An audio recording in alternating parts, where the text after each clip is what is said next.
Ciao Raga! Musta naga? Welcome sa inyong lahat. I am Chadin. I will be your guide. Meron ulit akong good news sa iyo, Raga. Kung ikaw entitled doon sa Carta Dedicata Ate or Bonus Espesa, pero hindi mo yan na-retiro noon, hindi mo yan na-activate until last September 15. May chance ka ngayon na matanggap mo pa rin yung amount na 382.50 euros. Maging yung bonus bensina o yung additional amount na around na 80 euros, yan ay darating na rin. Alamin natin kung kailan ga ang simula ng extension na iyan, magkano ga talaga yung amount na maidadagdag doon sa karta. At maging yung iba pa ng mga info, alamin natin ang detalye Raga, dobo na sigla, partiamo.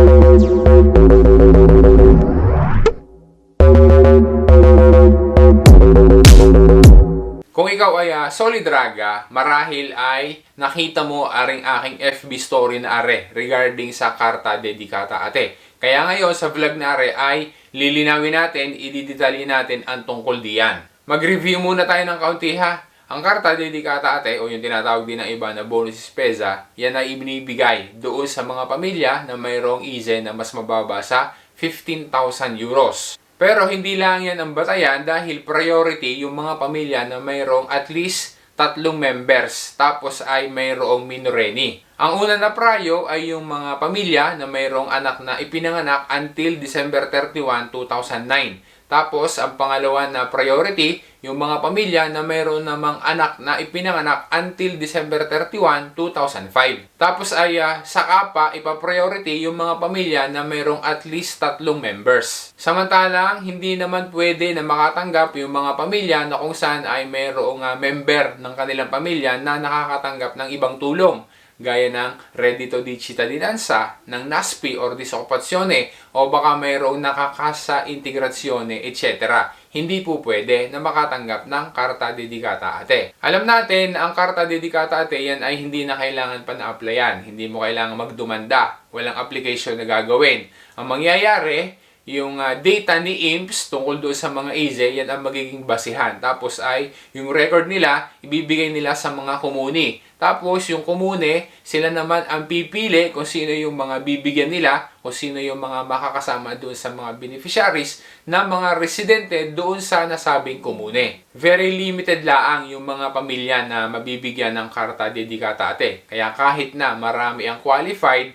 ay hindi rin sila nabigyan kasi nga mayroong priority na kailangang sundin. Ang budget para diyan ay 500 million euros. Tapos ay 1.3 million na pamilya ang mabibigyan niyan. Ang laman ng card, alam natin, ay 382.50 euros. As per official records, mula doon sa 1.3 million na pamilya na dapat na mabibigyan, ay 100,000 na pamilya ang hindi nila na-retiro yung kanilang karta, o kaya naman kahit na-retiro yung karta, hindi naman na-activate until September 15, 2023 yung kanilang karta. Wala silang naging unang transaksyon para ma-activate yung kanilang Carta Dedicata Ate. Kaya noon ay mayroong balita, at ito ay naibalita ko rin sa iyo Raga, na dahil nga mayroong mga pondo na hindi nagamit, ang sabi ay yung pondo na iyan na natira ay gagamitin pa rin at ibibigay doon sa mga nakapag-retiro at na-activate yung kanilang karta. Kaya ang sabi dati ay magkakaroon dapat ng pangalawang rekarika. Dahil din doon sa Decreto Legge numero 131 del 2023, nag-alat pa ng additional budget na 100 million euros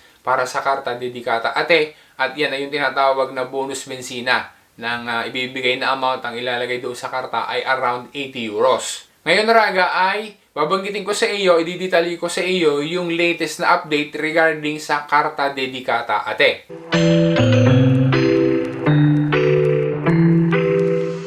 Ari naman yung bonus na active pa rin until end of 2023 at patuloy pa rin na magiging active ang bonus na are hanggang sa 2024. Para ikaw ay makatanggap ng bonus na 20 euros, magpadala ka sa Pilipinas at gamitin mo yung TapTap Send. Tapos ay dapat na gagamitin mo rin yung promo code na RagaChat doon sa iyong unang padala. Tapos sa TapTap Send ay pwede kang magpadala sa Pilipinas ng libre. As in, wala kang charges na babayaran dahil no transfer fee. Secured ang padala, mabilis, tapos ay mataas pa ang palitan. Pwede magpadala gamit ang TapTap Send ang mga Pilipino na nasa sa US o kaya naman ay sa UK, sa Canada, sa UAE at saka sa mga bansang aray na nandyan sa European Union. Good news din dahil kahit yung mga nandoon sa Austria ay pwede na rin gumamit ng TapTap Send. Pwede ka na magpadala sa mga major banks doon sa Pilipinas o kaya naman ay sa mga mobile wallets gaya ng GCash at saka ng Maya. Kaya Raga, itap-tap send mo na yan.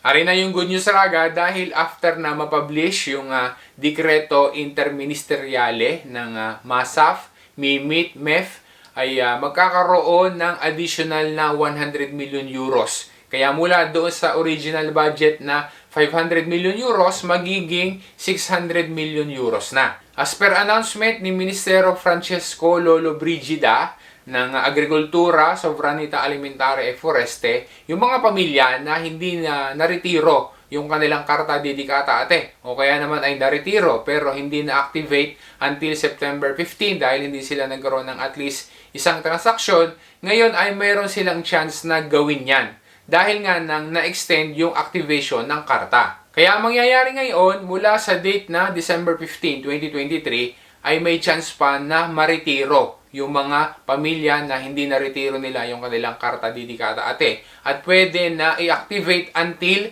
January 31, 2024. Once na magawa yan at na-i-activate na yung karta, yung amount na 382.50 euros, yan ay maiikarga doon sa karta. Yan yung magiging laman yan.